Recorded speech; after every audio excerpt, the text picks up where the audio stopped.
Vampire மாமா அப்படிங்கிற ஸ்டோரியை நம்ம கண்டினியூ பண்ணலாம்னு நினைக்கிறேன். ஆல்ரெடி எனக்கு சப்போர்ட் பண்ண எல்லா பட்டர்ஃப்ளைஸ்க்கும் ரொம்ப ரொம்ப தேங்க்ஸ். ஸோ இந்த கதைக்கு உங்களோட ஆதரவை கொடுத்தீங்க அப்படின்னா கொஞ்சம் நல்லாயிருக்கும் காய்ஸ். உங்களோட சப்போர்ட் இல்லாமல் என்னால் எந்த கதையும் சொல்ல முடியாது. ஸோ உங்களோட சப்போர்ட் ரொம்ப ரொம்ப முக்கியம். நான் கதை சொல்கிறத விட உங்கள் சப்போர்ட் தான் ரொம்ப முக்கியம் காய்ஸ். ஓகே, ஸோ இந்த கதையை நம்ம பார்க்கலாம்னு நினைக்கிறேன். ரொம்ப அறுக்க விரும்பலை. எடுத்தோன்னே நம்ம ஹீரோயினை தான் காமிக்கிறாங்க. ஹீரோயின் வந்து ஒரு வில்லேஜ் கேர்ள். ஸோ அவங்க வந்து எப்படிப்பட்டவ அப்படின்னா ரொம்ப க்யூட் தான். ஊரில் உள்ள எல்லா பிரச்சனையிலையும் அவங்க தான் முன்னாடி நிற்பாங்க.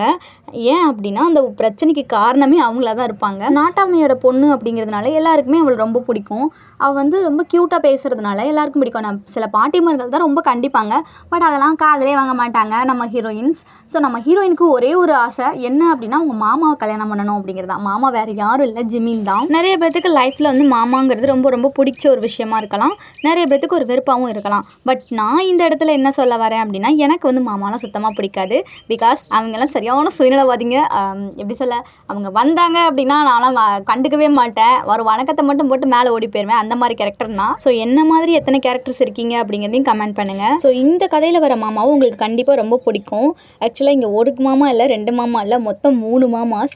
ஸோ உங்களுக்கு பிடிக்கும் நான் நம்புகிறேன். கண்ணா 3 லட்டு தின்ன ஆசையா அப்படிங்கிற மாதிரி நீங்கள் ரெடி ஆகிக்கோங்க காய்ஸ். உங்களை தான் சொல்கிறேன். ஜிமினுக்கு வந்து ஒயினை சுத்தமாகவே பிடிக்காது. பிகாஸ் அவள் எப்போ பார்த்தாலும் மாமா மாமான்னு சொல்லிட்டு வரதுனால அவருக்கு ரொம்ப கோவமாக வரும் அவளை பார்த்தாலே. அவர் வந்து ஆக்சுவலாக வில்லேஜில் இருக்க வேண்டியவர், ஆனால் ஃபாரினில் செட்டில் ஆகிருப்பார். அவரோட ட்ரீமை நோக்கி போயிருப்பார். ஸோ அப்போ தான் நம்ம வியை பார்ப்பாரு, ஜேகேயை பார்ப்பாரு. ஸோ ஜேகேவும் வியும் ஜிமினோட பெஸ்ட் ஃப்ரெண்ட்ஸ். லைஃப்பில் ரொம்ப ஹாப்பியாக இருக்கிறவங்க தான் அந்த 3 பேருமே.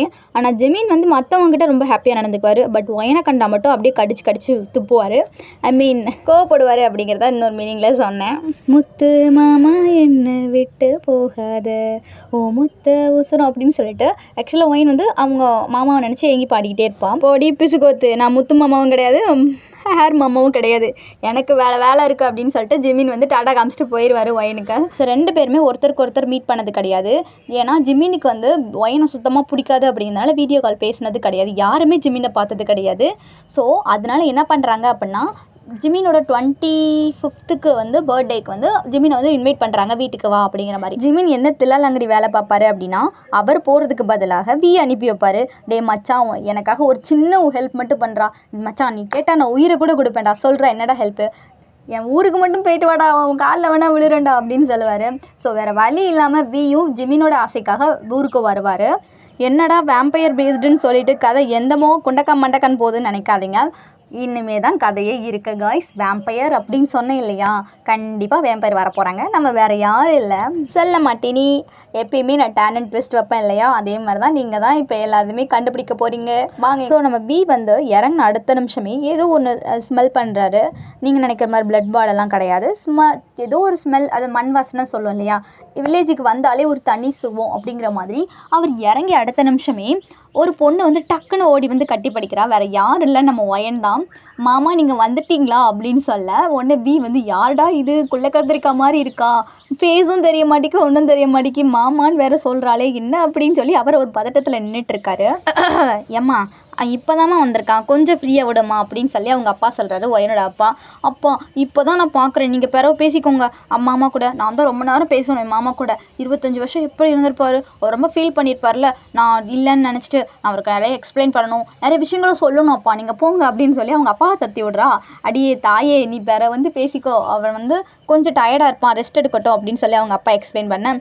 தென் அதுக்கப்புறம் ஆமாம்மா மாமா சொல்கிறது கரெக்டு, ஜிமின் ஓரளவுக்கு எக்ஸ்பிளைன் பண்ணியிருப்பாரு. நான் ரொம்ப டயர்டாக இருக்கேன், ஸோ சீக்கிரம் சொல்லுங்கள், ரெஸ்ட் எடுக்கிற ரூம் இது அப்படின்னு சொல்லிட்டு வீ குடுன்னு ஓடிடுவார். இவன் என்ன இந்தா பாயிரா, ஜிமின் சொல்கிறது கரெக்டு தான், இவன் ரொம்ப ஓவராக சீனை போட்டுட்டு இருக்காளே, ஆனால் பேசக்கூட நான் பார்க்காம விட்டுட்டேன். எப்பா இவகிட்ட இருந்து முதல்ல நம்ம விலகி இருக்கணும், அப்போ தான் நம்ம கற்புக்கு தப்பிச்சோம் அப்படின்னு சொல்லிட்டு நம்ம பி வந்து ஒரு சைடு தனியாக இன்னும் புலம்பிக்கிட்டு இருப்பாரு. அப்போ ஒயன் வந்து குடுக்குன்னு ஓடி வந்துட்டு, மாமா இந்தாங்க பால் சாப்பிடுங்க அப்படின்னு சொல்ல, என்னது பாலா, சாரி எனக்கு பால்லாம் பிடிக்காதம்மா, நீ கொஞ்சம் நேரம் கழிச்சு வா, எனக்கு தூக்க போகிறது அப்படின்னு சொல்லுவார். இல்லை அப்போ உங்களுக்கு என்ன பிடிக்கும், ஸ்ட்ராபெரி மில்க் தான் பிடிக்கும் அப்படின்னு சொன்ன உடனே குடுகுடுன்னு ஓடி வந்து ஸ்ட்ராபெரி மில்க்கு கொண்டு வந்து கொடுப்பா. அவங்க அப்பா யோசிப்பார், நான் ஒரு தண்ணி கேட்டால் கொண்டு வந்து கொடுக்க மாட்டா, இப்போ பாரு மாமா வந்துட்டான்ட்டு எப்படி ஆடுறான்னு சொல்லிட்டு அவர் ஒரு சைடு அவங்க ஒய்ஃப் கிட்ட புலம்ப, இங்கே பாருங்கள் என் பொண்ணு ரொம்ப வேலை செய்கிறவ தான், அவள் மாமனுக்கு எப்படி மடக்குறான்னு மட்டும் பாருங்கள் அப்படின்னு சொல்ல, அடியே நீ என்னமோ ஓவரா சீனை போட்டுட்ருப்ப, இன்னைக்கு மட்டும் என்ன ஓவரா மகன்னு சொல்லி பெண்ணாத்திக்கிற, ஏங்க அவள் என் பொண்ணு என்ன மாதிரி தான் இருப்பா, ஓ அப்படியா, இன்னும் இத்தனை நாள் முன்னாடி அது உங்கள் பொண்ணு ஒன்றை மாதிரி இருப்பான்னு சொல்லிக்கிட்டு இருப்பேன், இப்போ என்னென்னா ஓவரா சின்ன போட்டுட்ருக்க, சரி இது சரியில்லடி சரியில்லை அப்படின்னு சொல்லிட்டு அவர் சொல்ல, பி வந்து ஸ்ட்ராபெரி மில்கை பார்த்த உடனே அவருக்கு ரொம்ப டேஸ்ட்டாக தெரியுது. ஸோ அவர் வாங்கி குடிக்கிறாரு. குடிச்ச அடுத்த நிமிஷமே ஒயின் இப்போ தான் ஃபேஸ் டு ஃபேஸ் பார்க்குறாரு. ரொம்ப க்யூட்டாக இருக்கிறத பார்த்துட்டு நீ ரொம்ப க்யூட்டாக இருக்க அப்படின்னு சொல்ல, உங்க மாமா எனக்கு வெக்கமாக வருதுன்னு சொல்லிட்டு ஒயின் குடுன்னு ஓடுறா. டே மச்சான் என்னை எப்படியாவது காப்பாத்துடா, இங்கே இருக்கிறவங்க எல்லாரும் வித்தியாசமாக தெரியுறாங்கடா அப்படின்னு சொல்லி வி ஒப்பாரி வைக்கிறாரு. நீ கொஞ்ச நாள் மட்டும் நீ அட்ஜஸ்ட் பண்ணி அங்கே இருந்து கோடா ப்ளீஸ்டா, எனக்காகடா, டே உனக்காகன்னு சொல்லிட்டு என்னை கஷ்டப்பட்டு இவ்வளோ தூரம் வந்து வச்சுட்டேன், ஒழுங்காக ஓடிடு, நான் இப்போயே போய் எல்லா உண்மையும் சொல்ல போகிறேன். டேய் நீ அந்த தப்பை மட்டும் பண்ணிடாத, உனக்கும் சேர்த்து அடிவிலும் எனக்கும் சேர்த்து அடிவிலும், இல்லை வெட்டியே போட்டுருவாங்கடா, என்னடா இப்படிலாம் பயன்படுத்துகிற, சத்தியமாடா அவங்க ரொம்ப சென்சிட்டிவ்டா, நீ நினைக்கிற மாதிரிலாம் கிடையாதுடா, அப்புறம் எதுக்குடா என்னை மட்டும் அனுப்பி வச்ச, நீயும் வந்து தோலை இல்லாட்டி அவ்வளோதான் அப்படின்னு சொல்லி அவர் ஃபோனை கட் பண்ணிடுறாரு வி. ஸோ அதனால் ஜிமினும் அந்த இடத்த விட்டு கிளம்புறாரு. வீமின் குக் ஃப்ரெண்ட்ஸ்ன்னு சொல்லியிருந்தேன் இல்லையா, வீமின் குக் ஃப்ரெண்ட்ஸ்லாம் கிடையாது, வியும் ஜிமினும் தான் க்ளோஸ் ஃப்ரெண்ட்ஸ். ஆக்சுவலாக ஜேகே வந்து இந்த ஊர்லேயே செம்ம என்ன சொல்ல ப்ளே பாய் மாதிரி தான்.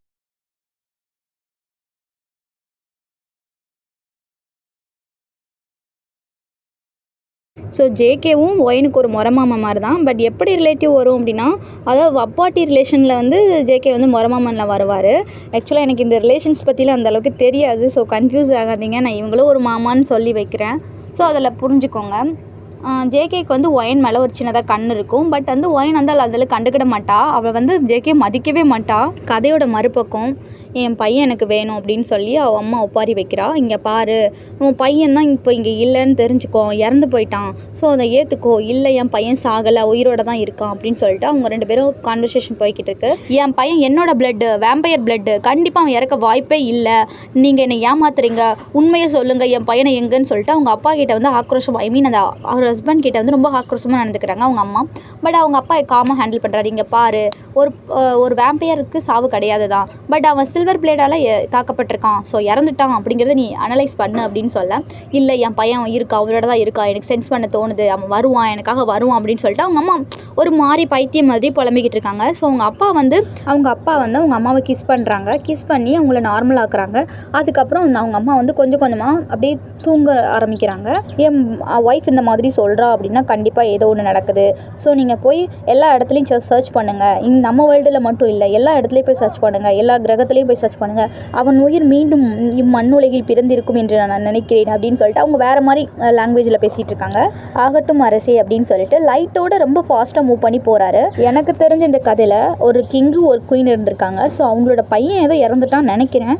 ஸோ வந்து அவன் திரும்ப உயிர் பிழப்பான் அப்படிங்கிற மாதிரி அவங்க அம்மா சொல்கிறாங்க அப்படின்னு நான் கெஸ் பண்ணுறேன். நீங்கள் தானே அந்த கதையை எழுதுறவங்களே, அப்போ நீங்கள் எப்படி கெஸ் பண்ணலான்னு சொல்லலாம் அப்படின்னு நீங்கள் கேட்குறீங்க. பட் காய்ஸ், ஆக்சுவலாக நான் அந்த கதையை வந்து நான் எழுதுகிறேன், நான் சொல்கிறேன், ஆனால் எப்படின்னா கடகடன் நமக்கு என்ன தோணுதோ அதை மட்டும் தான் நான் சொல்கிறேன் காய்ஸ். இந்த ஃபினிஷிங் எப்படி வருது அப்போல்லாம் நமக்கு தெரியாது. ஸோ என்ன மொழியில் இந்த நேரத்தில் என்ன யோசிக்கிறோனோ அதை அப்படியே சொல்கிறேன், அவ்வளோதான்.